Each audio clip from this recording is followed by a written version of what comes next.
हर हर महादेव दोस्तों, जैसा कि हम जानते हैं कुछ ही दिनों में पवित्र नवरात्रे आने वाले हैं और उस समय हम सभी के घरों में कन्या पूजन होता है। अक्सर कन्या पूजन में हम बड़े असमंजस में रहते हैं कि किस कन्या का पूजन करना चाहिए, कन्या की आयु क्या होनी चाहिए।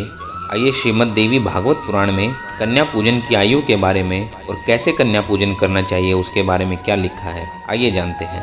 पूजा विधि में 1 वर्ष की अवस्था वाली कन्या को नहीं लेना चाहिए, क्योंकि वह कन्या गंध और भोग आदि पदार्थों के स्वाद से बिल्कुल अनभिज्ञ रहती है। कुमारी कन्या वह कही गई है जो 2 वर्ष की हो चुकी हो। 3 वर्ष की कन्या त्रिमूर्ति, 4 वर्ष की कन्या कल्याणी, 5 वर्ष की कन्या रोहिणी, 6 वर्ष की कन्या कालिका, 7 वर्ष की कन्या चंडिका, 8 वर्ष की शांभवी, 9 वर्ष की कन्या दुर्गा और 10 वर्ष की कन्या सुभद्रा कहलाती है। इससे ऊपर की अवस्था वाली कन्या का पूजन नहीं करना चाहिए, क्योंकि वह सभी कार्यों में निंद मानी जाती है। इन नामों से कुमारी का विधिवत पूजन सदा करते रहना चाहिए। आइए अब जानते हैं इन 9 कन्याओं के पूजन से क्या फल प्राप्त होता है। कुमारी नाम की कन्या पूजित होकर दुख तथा दरिद्रता का नाश करती है। वह शत्रुओं का क्षय, धन, आयु तथा बल की वृद्धि करती है। त्रिमूर्ति नाम की कन्या का पूजन करने से धर्म, अर्थ, काम की प्राप्ति होती है। धन धान्य का आगम होता है और पुत्र पौत्र आदि की वृद्धि होती है। जो राजा विद्या, विजय, राज्य तथा सुख की कामना करता हो, उसे सभी कामनाएं प्रदान करने वाली कल्याणी नामक कन्या का नित्य पूजन करना चाहिए।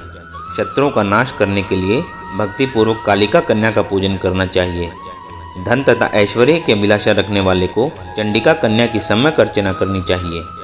सम्मोहन, दुख, दारिद्र्य के नाश तथा संग्राम में विजय के लिए शांभवी कन्या की नित्य पूजा करनी चाहिए।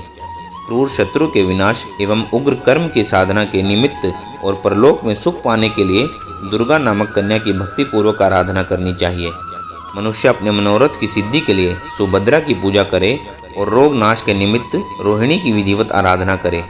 श्री रस्तु इस बीज मंत्र से अथवा किन्हीं भी श्री युक्त देवी मंत्र से अथवा बीज मंत्र से भक्तिपूर्वक भगवती की पूजा करनी चाहिए, जो सत्वादि तीनों गुणों से 3 रूप धारण करती है, जिनके अनेक रूप हैं तथा जो तीनों लोकों में सर्वत्र व्याप्त रहती है। उन भगवती त्रिमूर्ति की मैं पूजा करता हूँ।